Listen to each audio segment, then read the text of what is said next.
Welcome back to the APSCC 2021 webinar series. I'm Christopher Slaughter, your MC for the series.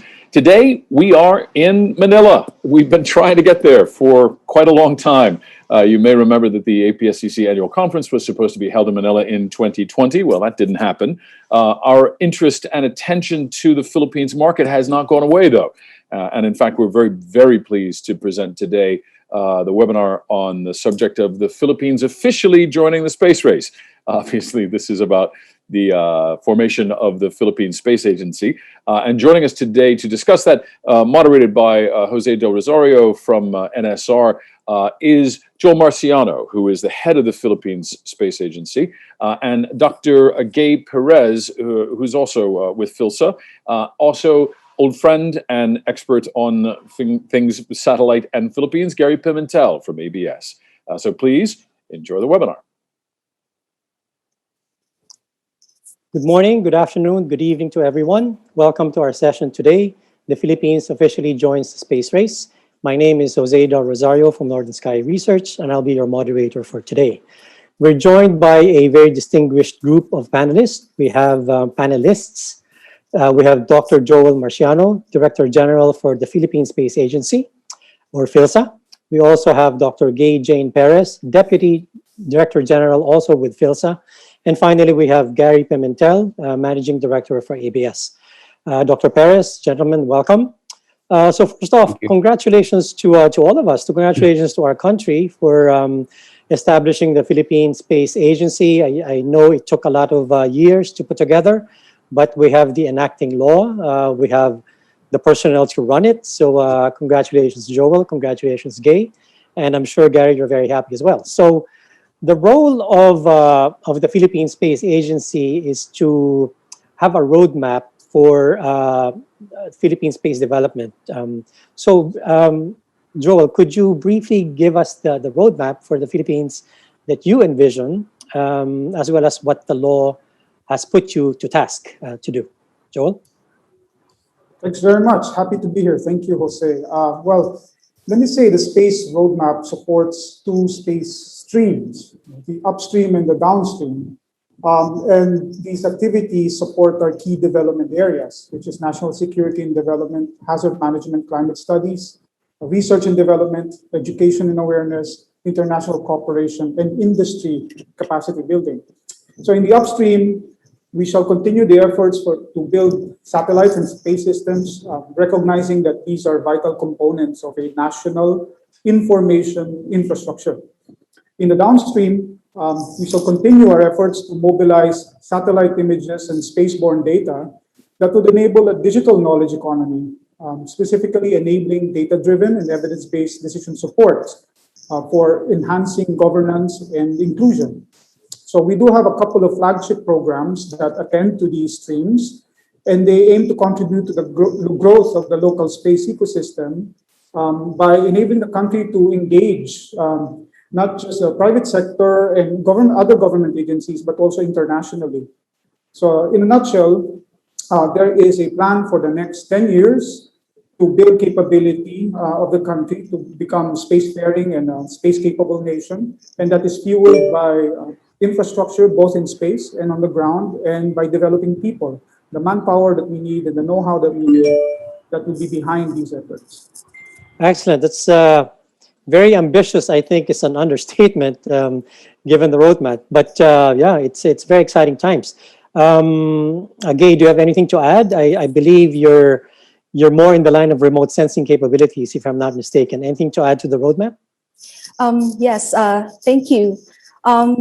So I just would like to add that these flagship programs are crucial, but they do not stand on their own. We make sure that they are a larger integral part of the process of building an integrated and sustainable national space program.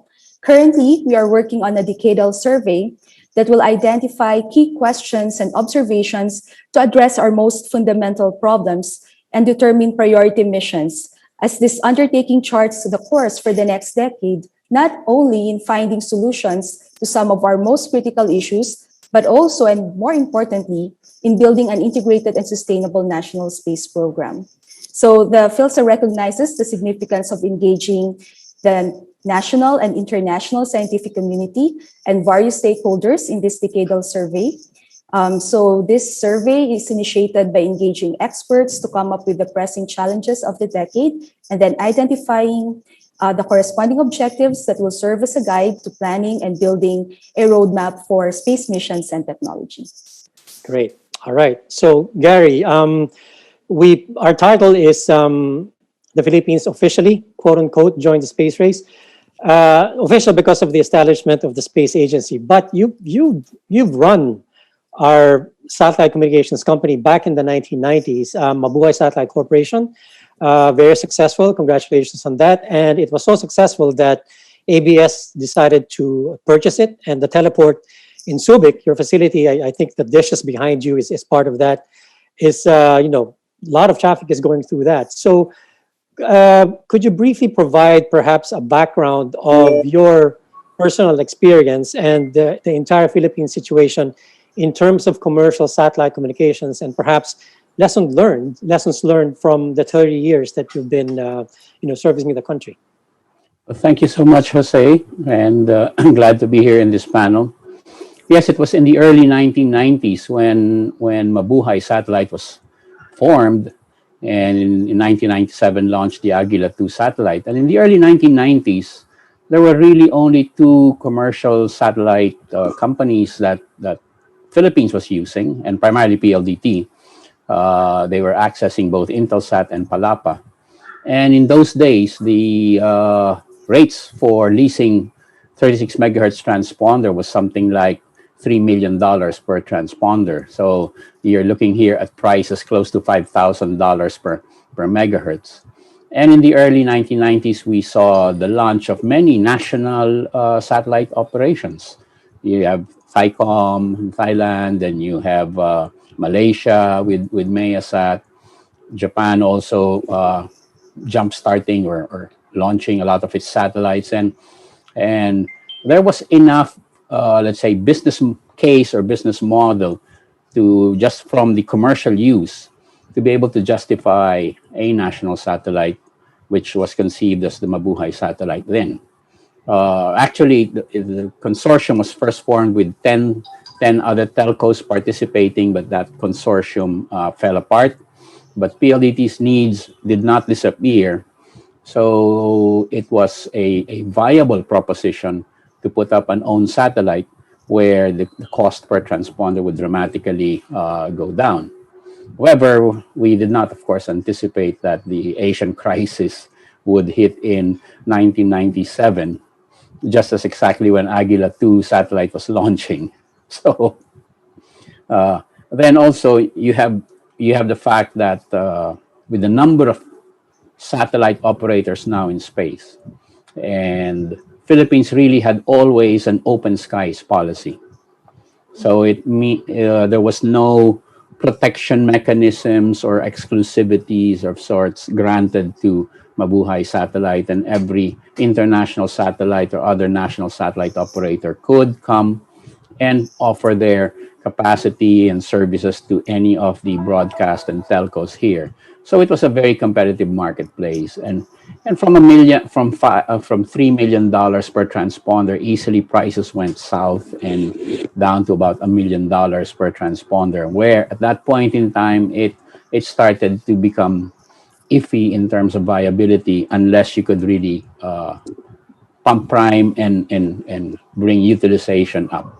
Again, with a very challenging landscape, that is the issue we faced then. And of course, we start to wonder, and in the case of PLDT, being only interested in the domestic market, we also start to see that in commercial space, it's not enough to look at one country. One has to look at the bigger geography. And when you are, in fact, competing with international operators where they have the ability to subsidize markets from more lucrative markets and be able to compete in more competitive markets like in Asia, it became necessary to look at a perspective, not just from a country perspective, but from a bigger geographical territory. when we are thankful, in fact, for the acquisition by ABS of Mabuhay Satellite. From one satellite, we are now actually in this facility you see behind me, we operate 5 of our communication satellites, which now cover 90% of the globe. Great. All right. Well, if I were listening to you, Gary, my takeaway is that let the marketplace work. The private sector works, open skies policy brings down prices, provides jobs, industries. So going back to PhilSA, Joel, would open skies be the policy going forward? Will this continue, or will there be a tweaking of policy with the space agency, in the next 10 years as your goals are being vetted and met? Well, first of all, let me say that with regard to telecommunications, it's really still the mandate of the Department of ICT, but the Philippine Space Agency is working with them in terms of promoting the space segment for achieving connectivity across our archipelago. So we have been to that end, we have been trying to, our efforts are focused on creating better awareness of the options and the landscape and the emerging new technologies in satellites and for internet connectivity. These low Earth orbit and medium Earth orbit constellations are coming to the fore. So they are complementing and also competing with the geostationary satellites. So I think at the end of the day, it's really about allowing the entry of more of these service providers into the country. Because our country needs it. As an archipelago, it takes time and resources to lay down submarine cable to reach our islands. And maybe we need to wake up to the fact that we are an archipelago. And satellites provide that canopy by which we can almost instantaneously be connected. So more competition, more players in this area. I believe there is volume that is there. If you just travel to the countryside, you will see many places that are connected, and they could have easily a satellite dish on their rooftops, which can connect them to the wealth of the internet and be more productive. I myself look forward to moving out of Metro Manila and moving to a remote island and planting mangoes, and then planting the most high technology mangoes that I can plant and export them and be connected to the internet. I can have solar panels that power the whole thing. That's less of an issue now. How connectivity is. So yeah, more competition. If that means open skies, then perhaps we should look more into that and see the best practices that would allow more competition and more market options. Okay. Well, Joel, in case you need a hired hand, I'll volunteer in your island. But I guess you would leave the marketplace alone. No intervention. The policy has worked. We are 7,100 islands, but we are connected. And if there's a gap, then satellites via the open skies policies will bridge that digital divide, so to speak. Is that right? I would say yes. I would tend to agree. Yes. Okay, great. All right. Gay, you mentioned in your opening statement that part of the mandate, and this goes to remote sensing, is when you identify problems, that's where the space agency comes in. So it's for instance, for satellite communications, it seems that from Gary and Joel's point of view, the marketplace works, leave it alone, the digital divide will be bridged. But from remote sensing, you mentioned that there are problems and gaps. Is this where you see a more active role of Philippine government and PhilSA specifically, getting into? Yes, certainly. So these problems, currently right now, we are focusing on certain applications such as on climate change adaptation, mitigation, and disaster risk reduction. So as you know, the Philippines is very much exposed to threats such as typhoons, earthquakes, and even volcanic eruptions. So this is one of the focus areas. It's identified as one of the key development area in the law that created PhilSA. So certainly, these are areas or questions where the Philippine Space Agency, along with other government agencies, can work together and provide solutions derived from satellite-based technologies and satellite-derived information. Okay. All right. So SATCOM, leave it alone, let the market work. Remote sensing, there has to be some government support. And I think we've launched 3 satellites, Diwata 1, Diwata 2, Maya, and these are all, I think, university-based small satellites. But going forward, the payloads will become bigger and more sophisticated. Is that the vision, Gay? That's true, but it doesn't mean we're stopping the development of university-based satellites. But I'll talk more about expansion or making payloads bigger or making satellites bigger. So currently, we are already starting on developing advanced satellite. It's bigger class, heavier, and more dedicated payload to perform more operational function, which includes coastal and agricultural monitoring and for disaster response. So yes, we are moving in that direction, but not necessarily leaving behind what we started in the university. So this experimental platform, such as Diwata 1 and Diwata 2, are very useful in advancing science, in performing experiments, and in technological demonstration. Also, the much smaller satellites, the CubeSats, are very useful for education, for training and proliferation. And actually, even these small satellites can already perform some operational function to some extent. So in terms of the roadmap on satellite technology or satellite development, we are thinking of a multi-tier approach from the CubeSats, microsatellites, and bigger satellites. They sort of would go in parallel, like develop them in parallel, serving different functions. Okay, so these are going to be national satellites, Philippine-owned, Philippine-operated. Gary and Joel, so it seems clear that remote sensing needs a boost. It's not a market failure, but in order for the market to proliferate, government has to step in. So Gary, if I'm hearing you correctly, we don't need a national satellite program for SATCOM, right? So if you look at other countries, BACTI for Indonesia, and all the operators there, they're looking at national satellite programs. In your view, we don't need a national Philippine satellite company anymore. I wouldn't call it specifically at that. There could be some advantages, but again, I think this is where actually government has to step in some way, not to build the satellite, but to create policies that would enable it.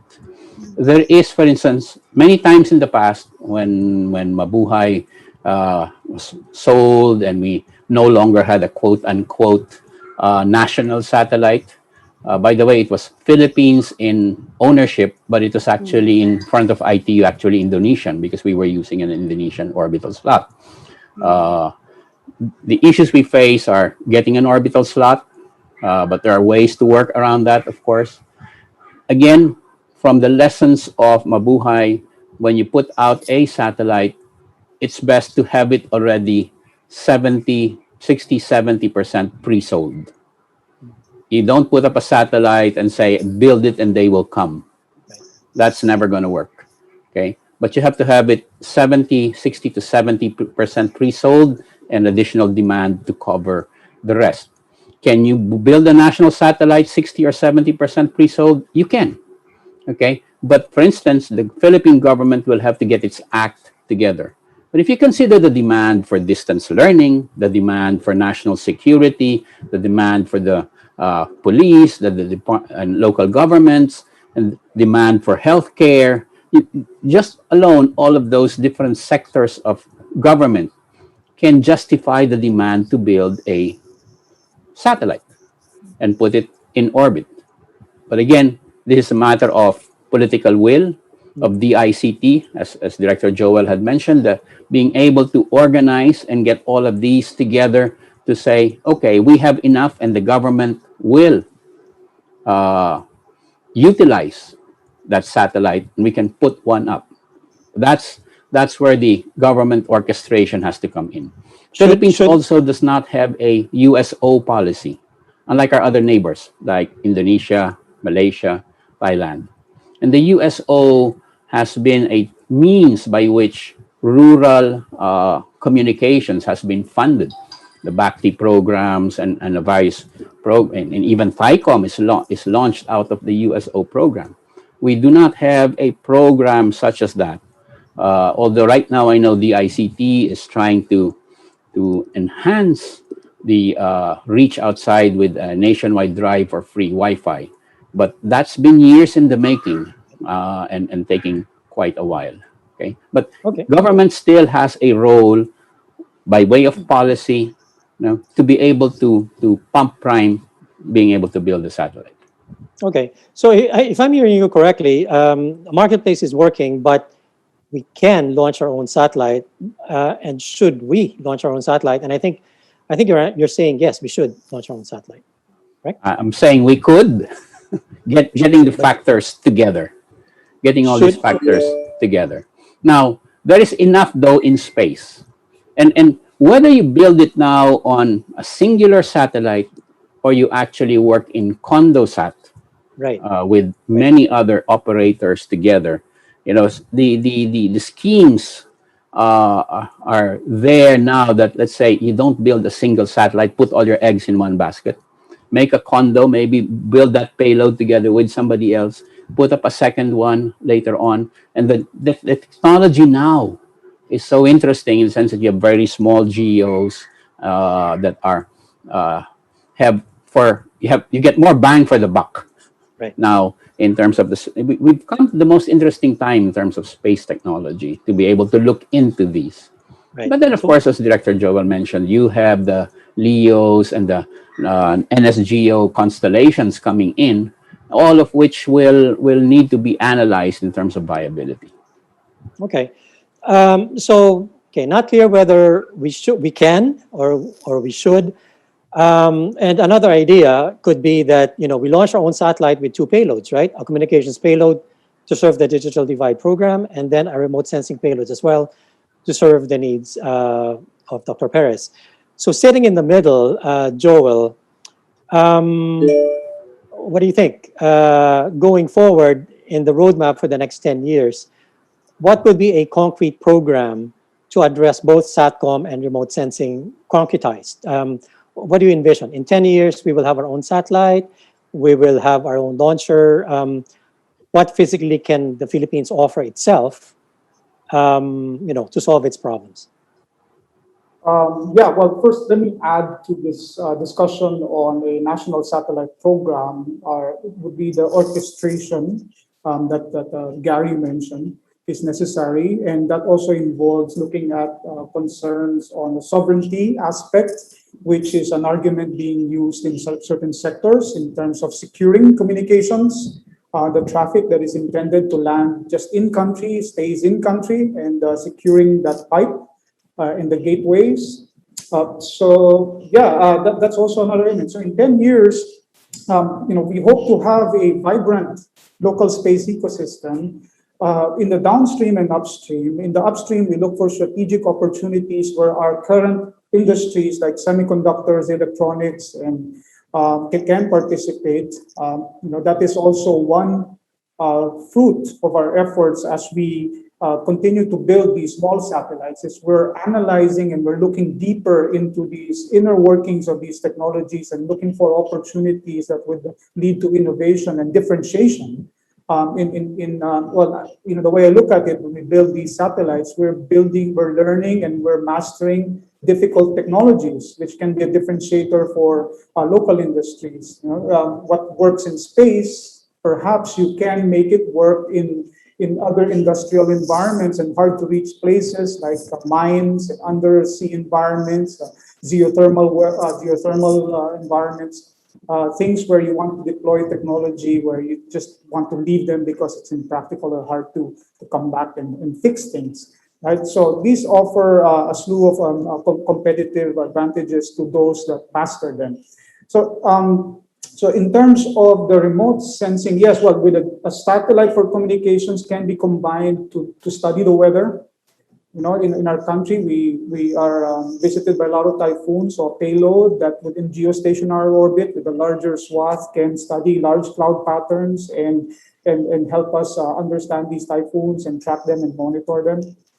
So that is also an added value of building these larger satellites, which are targeted towards the needs of the country.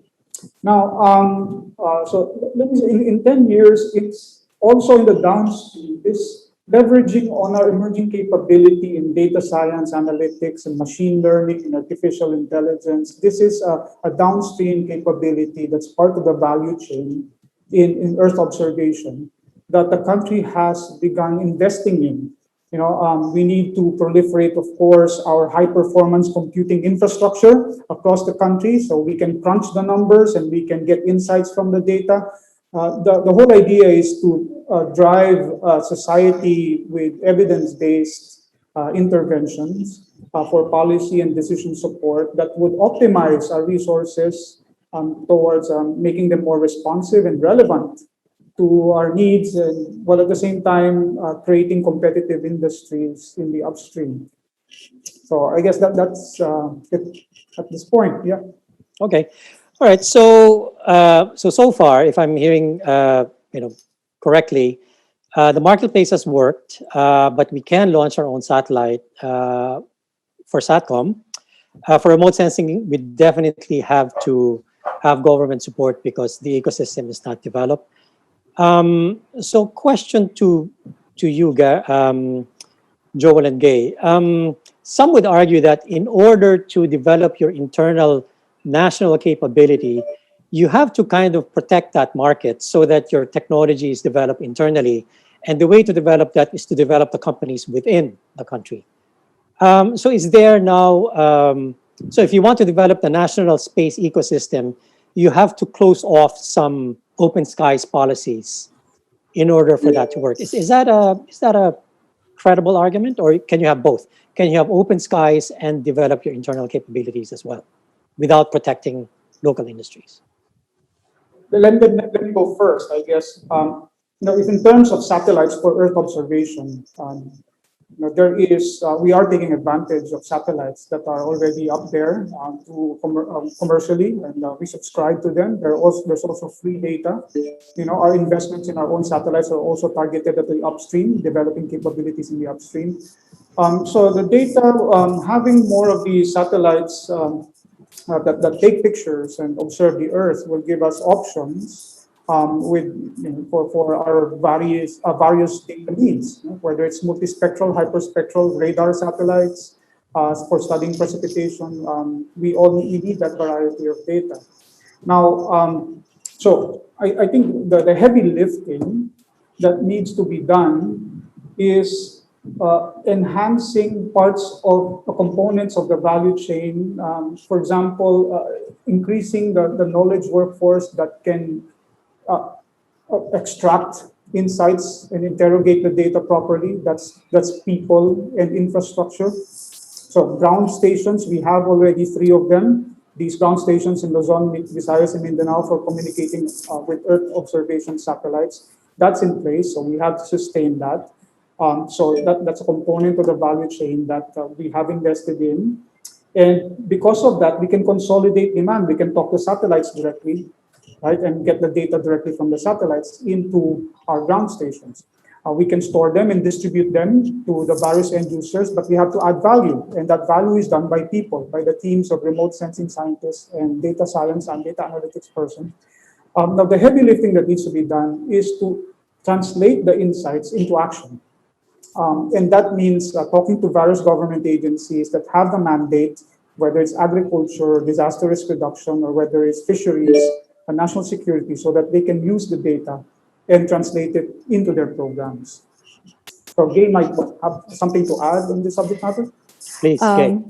Well, he said everything that's in my mind. So yeah, in terms of the downstream, it's really about providing a centralized body, and that's what PhilSA can be, that would facilitate the flow of this information. Because currently, before PhilSA was created, we already are accessing this data.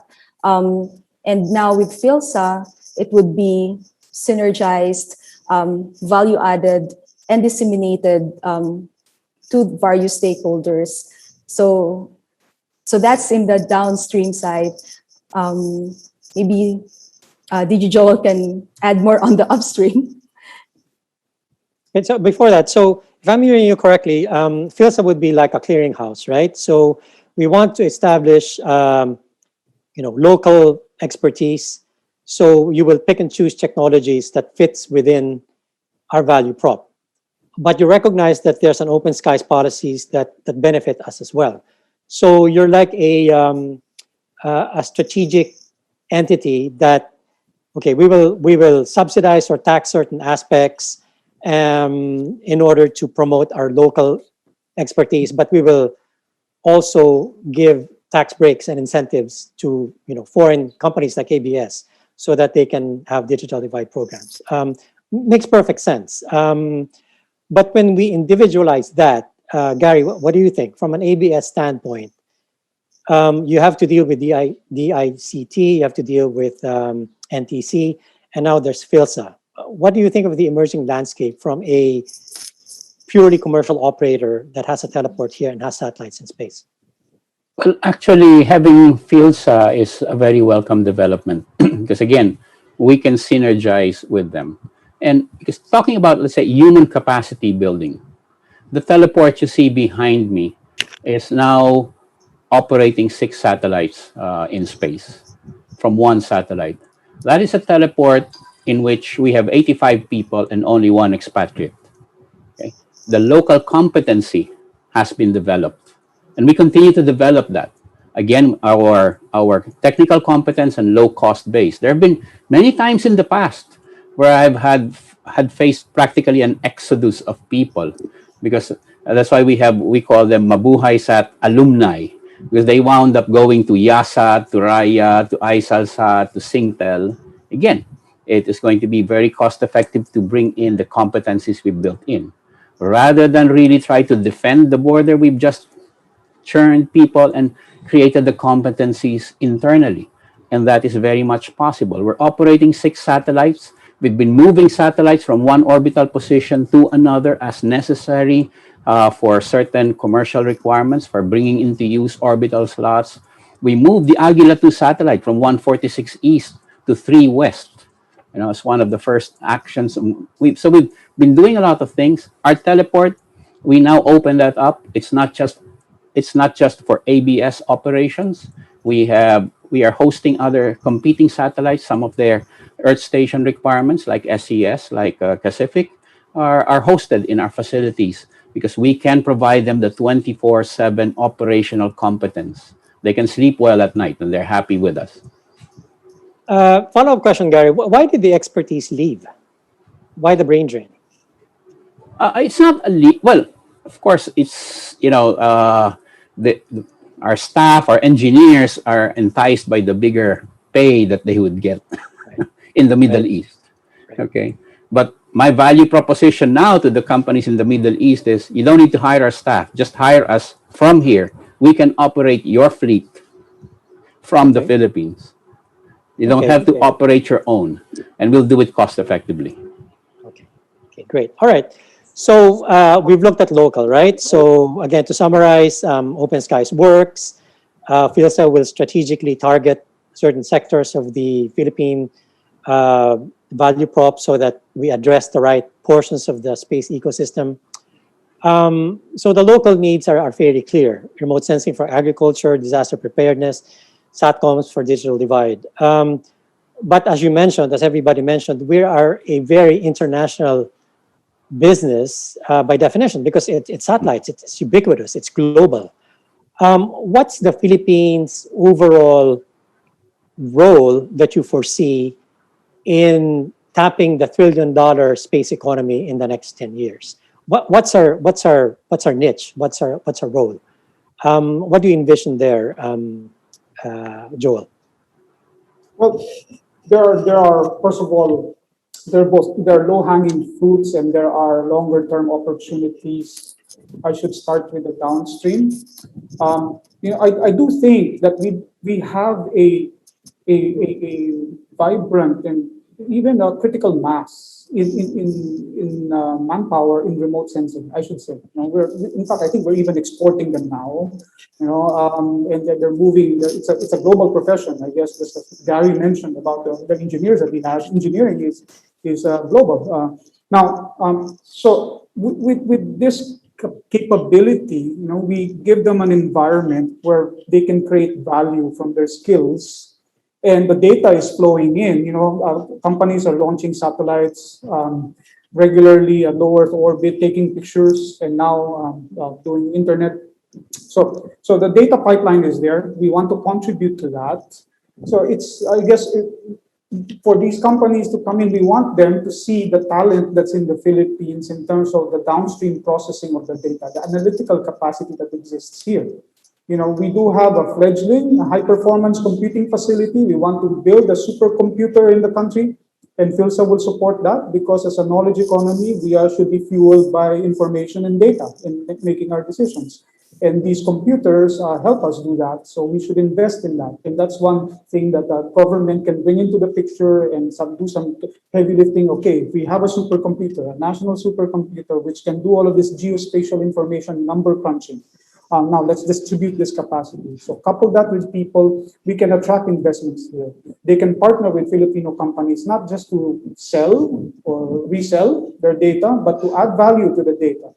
And they can reach customers not just in government here, but also abroad. Right. So that's how I see this taking shape, and how we can all work together in building this community. So that's a downstream opportunity. Now in the upstream, it takes a little bit more study, because maybe our manufacturing and our design industries have a little bit of catching up as well to do. But the new space environment offers tremendous opportunities for them, especially since we have engineers here in the country that have had their fingerprints on satellites, and they have their signatures in space, and they build components. I should tell you that there are a couple of blocks in Diwata too that have been built in our local laboratory. So now they are working in space. And the value of a component that works on Earth, let's say, is X. And if it works in space, it could be 10, 50, 20X, 100X. It's a low volume market, but high margin. But the skills that you learn in terms of high reliability product design and manufacturing can apply across a wide range of industries. Okay, so it's our human capital, our expertise. Gay, do you have anything to add to that from a specific remote sensing point of view? Well, I'm thinking about the environment, like the natural environment which we have here in the Philippines. I always like to say that this is actually very unique compared to what they have in other countries. Say, for example, typhoon. So we are visited by typhoon like 19 or 20 times in a year. Those are the ones that made landfall. So this constitute a very useful experiment or reference where we can conduct several studies. I mean, not a lot of places in the world would have this kind of exposure. So similarly, for oceans, we have such huge biodiversity in our oceans, and this actually also creates a lot of I mentioned references earlier, but really I'm thinking in terms of like calibrating and validating satellite-derived information. We get a wide range of values just because of what's in our environment, and some other places have very smaller range because they have more uniform profile, like land and ocean. So that puts Philippines in sort of a unique place in terms of like a laboratory setting for developing algorithms in generating products, remote sensing products from this satellite. Okay. All right. So again, human expertise, which we are rich in, is one. So Gary, from national, then you went regional, and ABS is now global because you have a US office. So jumping 10 years, right? So we have this conversation today. when we have another webinar 10 years later, what would you say to yourself, 10 years ago then, what would be the place of Philippine SATCOM in the overall global space economy? Maybe I speak selfishly on the part of ABS, but I would like to be able to see that, for instance, we are trusted to operate more satellites globally, okay? Because we can do that cost effectively for all of the global operators. We will do that with utmost security and cost effectively, and be able to manage more fleets. Because at the end of the day, technology has changed. Even the constellations are really being managed from a few central points, okay, and with the competencies built in there, and with the human capital always being possible and being cost effective. That's always important, and of course being secure within our borders. I think Dr. Joel pointed out earlier, security is an important aspect. And let me tell you a little bit of a story that a few years back, our Philippine Army had a visa, or still has a VSAT network, which they have contracted to a local telco. But the local telco leased satellite capacity for that VSAT network to a Chinese satellite operator. So I think that alone tells you something, that there could be some exposures in terms of having your national defense riding on a foreign satellite. Okay, so these, and let's face it, Philippines is in the hotbed of one of the most contentious areas, and we therefore need to be we need to be secure in our mode of communication. And satellites will always play a role for national security. Okay. So what's your wish list, Gary, from PhilSA, for instance? So you have ABS today, you want jumping 10 years, you want to operate more satellites, more secure. Anything else? Now that you're going to be working with PhilSA, what's your wish list from them?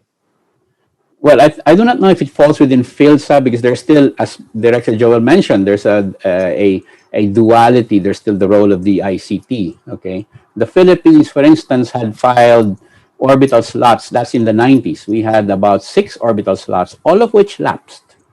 Okay, we have only the planned band orbital slots left, and it's very difficult to come in with orbital slots now because it's crowded with filings and they all go. But I think at some point in time there's still a need to be able to put a program together, put our mark in space, get an orbital slot that we can call Philippine, okay, and be able to operate out of it, viable commercial services. So you want our own national satellite? Yeah. Yes. Okay. Great. All right. It seems like you both sides want the same thing. So Dr. Perez wants a bigger remote sensing satellite. You want your own satellite program, national program, Gary, and it addresses the national needs as well as going out there into the space economy. We will get more revenue. Okay, and I'm with you there as well. And it's not just national pride. It's the value prop for serving your own country and targeting international markets. We agree with that as well.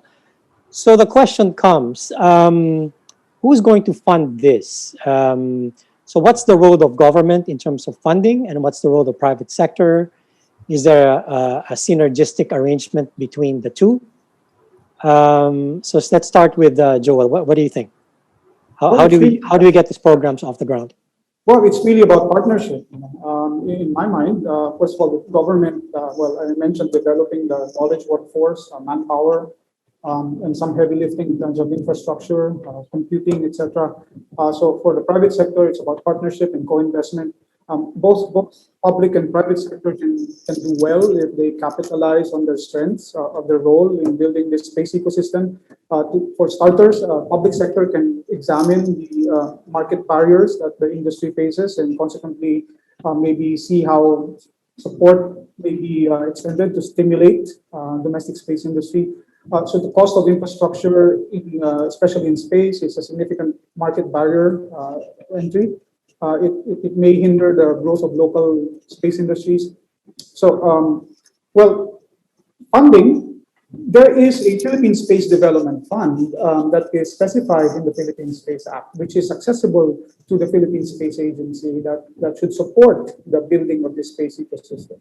So this Philippine Space Development Fund is something that the PhilSA is hoping to tap and access soon. And we want to get behind it with a proposal for, say, exploring public-private partnership modalities. So, you know, by say, taking advantage of these PPP modalities that are available, it's a practical approach to the government in developing and promoting critical space infrastructure. So it can expedite the development of a local space industry, entice the private sector to co-finance PhilSA projects. So you know, this PPP, this Philippine Space Development Fund, in the context of a public-private partnership, can also be tapped as a viability gap funding, so that can increase the attractiveness of the space infrastructure projects from the standpoint of a private sector. So without going into details, I think this modality of engaging in public-private partnerships and having industries co-invest in such infrastructure where they can recover their investments to the services and products that are generated by the space infrastructure, satellites, and the corresponding ground infrastructure. You know, we want to leverage this Philippine Space Development Fund. And if you read the law, that is an amount of 2 billion pesos per year for 5 years. That's about $40 million per year for 5 years. So that's 10 billion pesos. And it's all there in the Philippine Space Act. It's for capital outlay. And it's coming from contributions to the National Treasury, which is exclusively allocated for the PhilSA. So we want to put that to good use. And we want to, we're planning a program behind that would not just, you know, involve government spending all of it, but rather also attracting investments from the private sector with the intent of helping them enter into this new space era, EVA, and through their upstream and downstream. In your view, is the current funding enough? Would the current funding amounts lead you to fulfill your vision in the next 10 years? Well, it will help us start. You know, it's a good start. I think the legislators behind this and the people behind that who proposed it have that precisely in mind. In fact, you know, to start PhilSA off, there is a provision of 1 billion pesos as an initial operating fund. You know, although it's a very challenging environment right now in terms of finances as well, with the government, of course, having shifted priorities to addressing the current pandemic. But we are committed to, you know, in fact, even more emboldened to say that precisely we need to build these capabilities in data generation and processing that would help us make better decisions in times like this and future pandemics. So yes, it's a good start. I think we have to create these successes as we go, and then from these successes, we can leverage that to attract more funding and get more investments from the private sector. And I guess that would feed this virtuous cycle that we can now build this endogenous S&T, science and technology capacity for space systems. Okay, so just doing some back of the envelope calculations, right? So the current space industry or space economy today, I think, is about 350 billion. And people are saying in 10 years, at least the banks are saying, it's going to scale up to $1 trillion. So that's about 3 times the size in 10 years. Is it safe to say that in order to tap into that market and grow alongside that pace, that your funding needs to triple as well within the next 10 years? Is that fairly simplistic, or is this the scale that you're looking at also? I think that's one way of looking at it, because in terms of the opportunities, we have to match it with resources in order to take advantage of those opportunities. Right now, we are fortunate, we are thankful to the Philippine government for supporting our manpower requirements. So we're building up, you know, we have to fill in about 200 positions within the organization. And I should say that we are targeting that 80% of this workforce are scientists and engineers, and of course, business people. Business savvy scientists and engineers as well, who can develop these value propositions based on the data and the infrastructure that they're working on. So yeah, I would say perhaps 3 times more. We are using some benchmarks, also looking at other countries and how much they're spending for their space programs. So we're all looking into that, and we participated in a foresight study with the National Academy of Science and Technology, NAST, in terms of looking at 20, 30 years ahead and even projecting up to that point Okay. where we should be.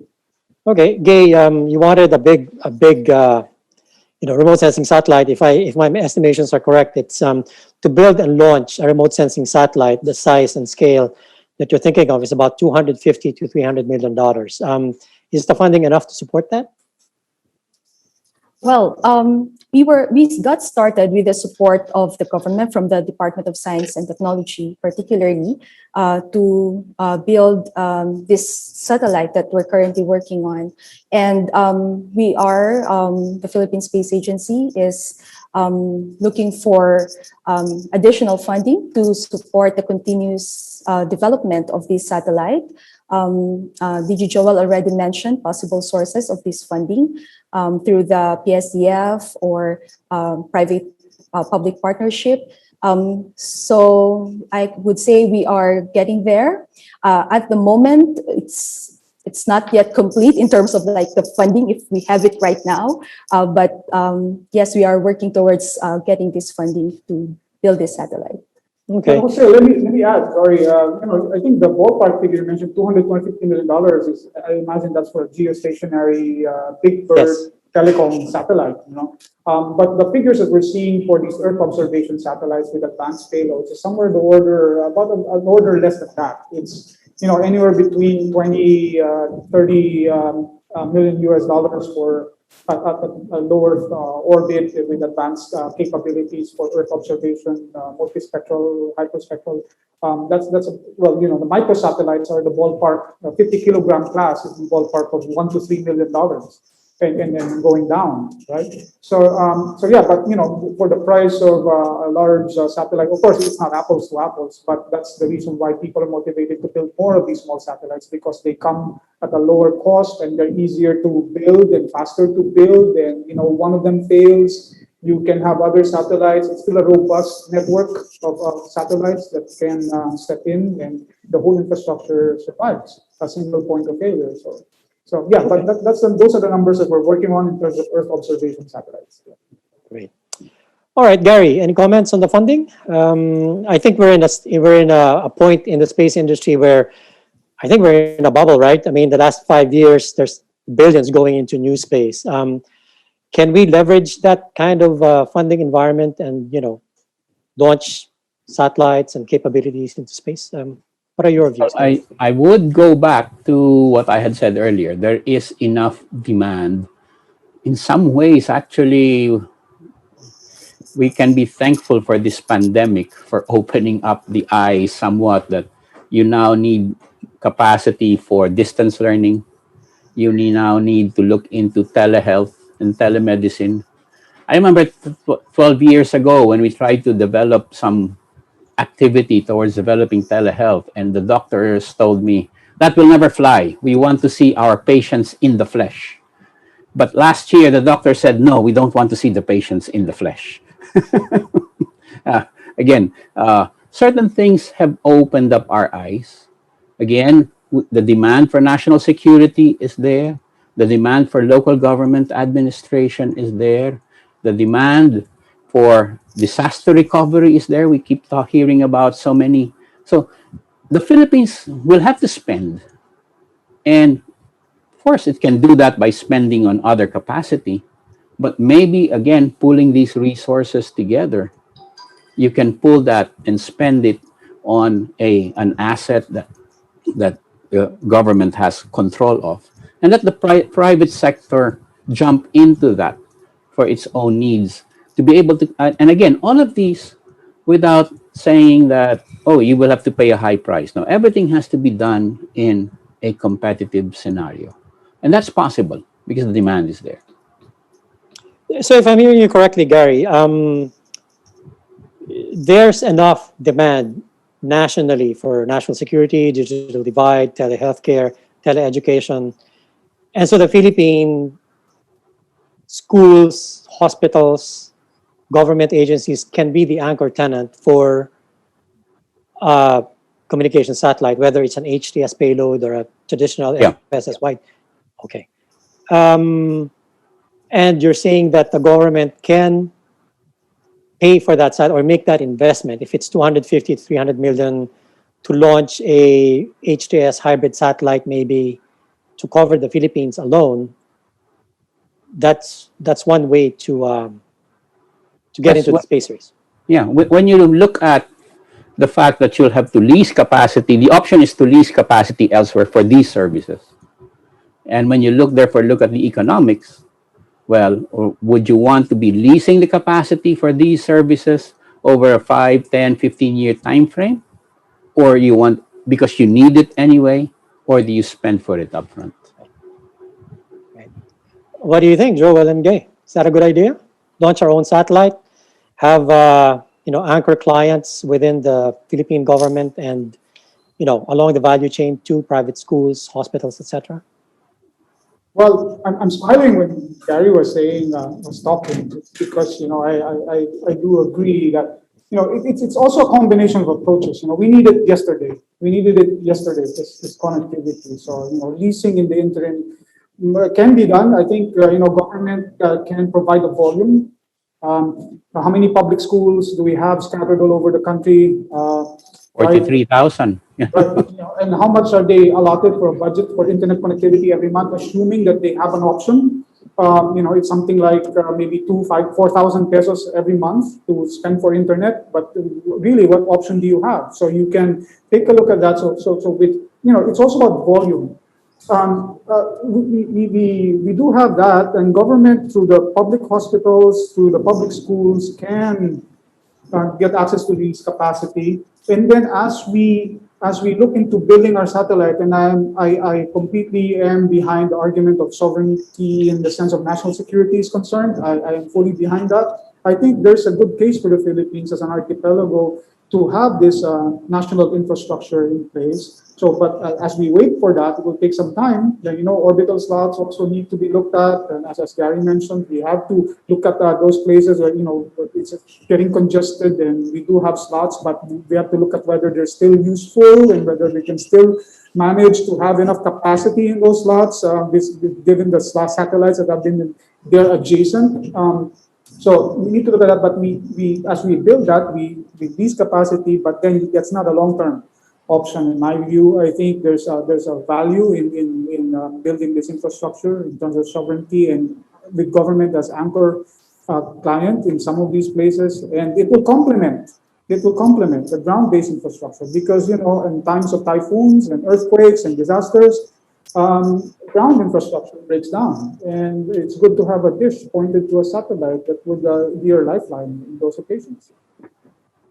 Dr. Perez? Yes, so I just would like to add that by enhancing and developing our own upstream active capacities, like building and launching our satellites, we will be able to secure continuous access to our own satellite data without relying on the terms or duration of paid subscribers or subscriptions. And this acquits us from technological dependence on other countries.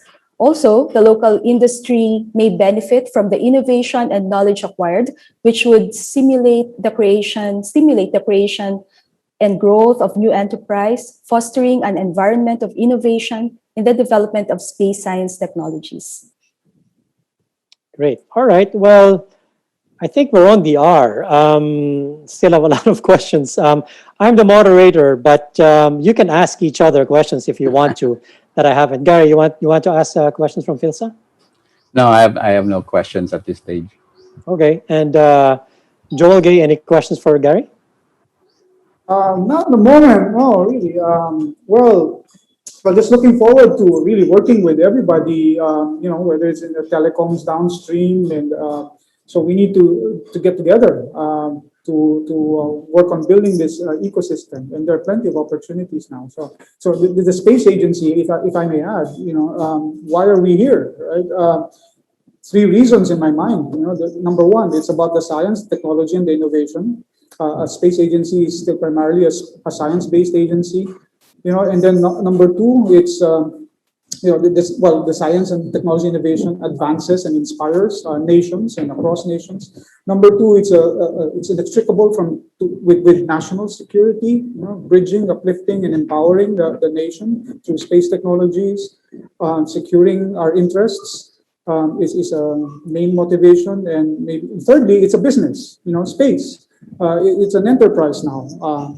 Not Star Trek, but it's a business and an enterprise. And our mantra there really is about adding and creating value in space for and from Filipinos and for the world. That's our mission statement. And our vision statement is a Filipino nation bridged, uplifted, and empowered through the peaceful uses of outer space.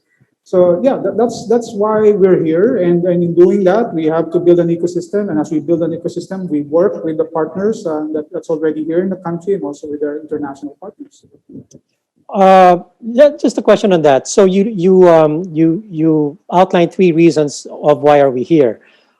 Is that the pecking order? And I think the last one was it's a business, or is it equal in terms of priority? I haven't really looked at it in terms of equality. Of course, one would argue that national security is really something that is important, that drives also the science and technology. You can have national security in mind, and then you align your science and technology innovation to that, right? And then you reap the benefits as well by looking at the commercial outputs of this research. And there are these things that cascade from space by building these satellites that address national security and hazard management.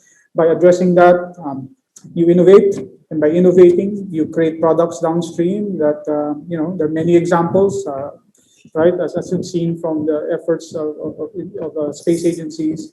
So I would say they're interconnected. And with that, they're essential to each other. So if one disappears, you lose motivation for the other, and the other is irrelevant. So I think they have to, in that sense, yeah, they're kind of working together. Okay. Final question, and then closing statements from you 3. So I think you're in agreement that the wish list and the path forward is that we should launch a national satellite. Now, the payload will probably be a mix, whether it's a hybrid satellite, but we have to have our own satellite or satellites in space. So the counter argument is that from the communication side, at least, there's so much capacity out there in terms of supply. The price per megahertz or megabits are going down. So there's really no need to launch a national program. And when a country does that, it's called a pride sat. And pride sats are sort of looked upon as, well, it's not really needed. It's just for national pride. So starting with you, Gary, what do you think of that cardinal argument in light of what's been discussed so far? Well, I like the term that you put there, pride sat. But I think there's nothing wrong with having pride sats so long as the government will put the money where the pride is, right? Be able to, as I again said earlier, it has enough demand to be able to jumpstart building its own capacity. There's the need for national security to have one. There's nothing wrong with pride sats, but again, I like what Director Joel said earlier. It's a business.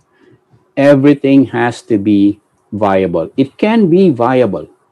It cannot be a pride sat that is built just out of pride and the taxpayer is paying a whole arm and a leg more than commercially available, which is why in the history, Mabuhay went, into ABS in order to be more valuable commercially. And we cannot step away from commercial viability. Okay. Gay, what do you think? Well, more than a pride sat, I was coining a word, maybe like a Pinoy sat.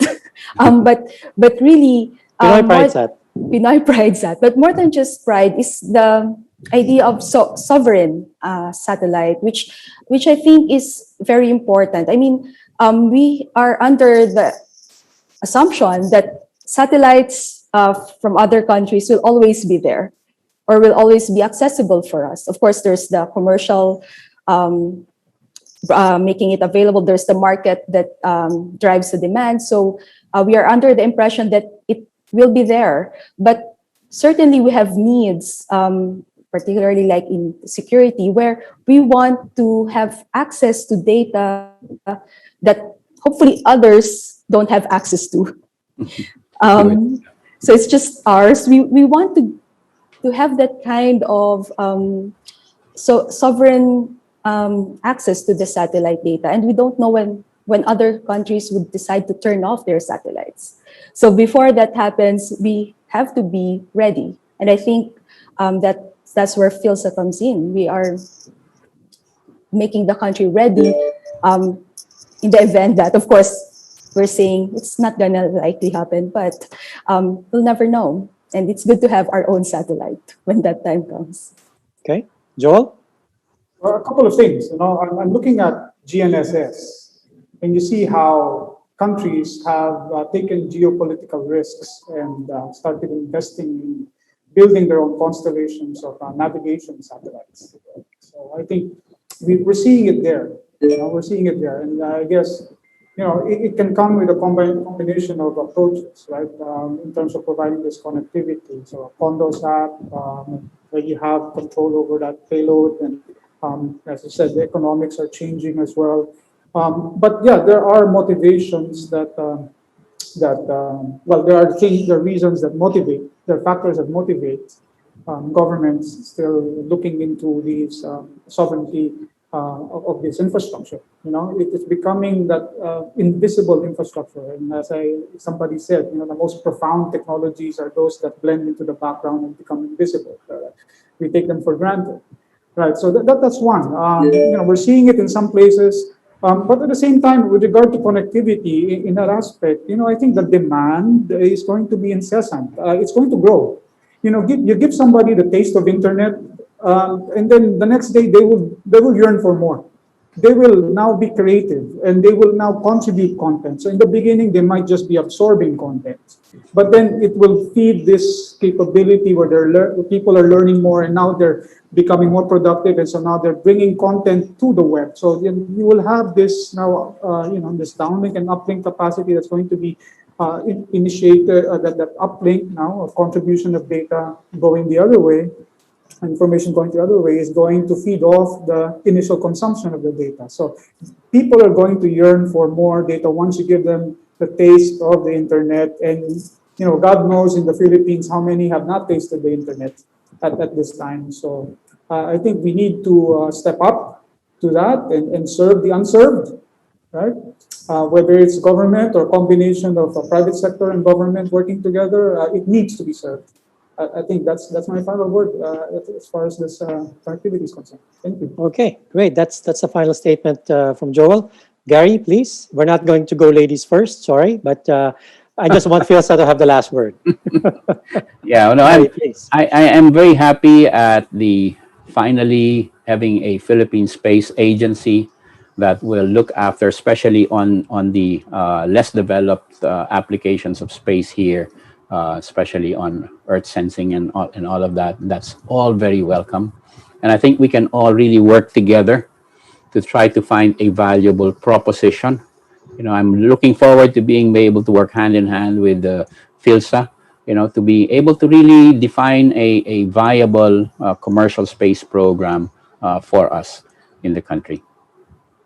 Excellent. And final word, Dr. Perez, please. Okay, so for us at the Philippine Space Agency, we look at space with a perspective of directing solutions and discovery to enable us to answer the most pressing questions and provide concrete solutions to the challenges of our country and of the world. In this sense, our space agency serves as a means to expand technology, create new industries, and establish connections with other nations through collaboration, diplomacy, and trade, toward the realization of peaceful and beneficial use of outer space. Furthermore, as our space agency spearheads the space activity of our country, it signals a nation's readiness and confidence to engage and escalates its space-enabled services with the support of the government and private partners. Excellent. Well, thank you so much for joining our panel today. Congratulations to our country. Pride, sad, and all, but it's really, heartwarming to have a space agency. Thank you so much, Dr. Perez. Thank you so much, Gary. Thank you so much, Joel. And look out for our next list of webinars. And very happy as well to be part of this session. Thank you so much once again, and congratulations.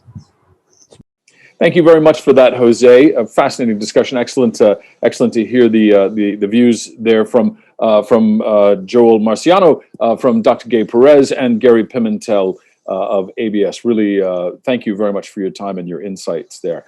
Please do join us here at the APSCC webinar series for the next installment, which will be on global operators in the Asia-Pacific region, featuring speakers from Intelsat, from Eutelsat, and from SES. That's next Tuesday morning. We'll be playing that out for the first time. Obviously, all of these webinars are available on demand. So if you miss one, don't worry. You can always find it at apsccsat.com, apsccsat.com, obviously where you're watching this, and also where you can find the schedule for upcoming topics as well throughout the rest of the webinar series for the first half of the year anyway.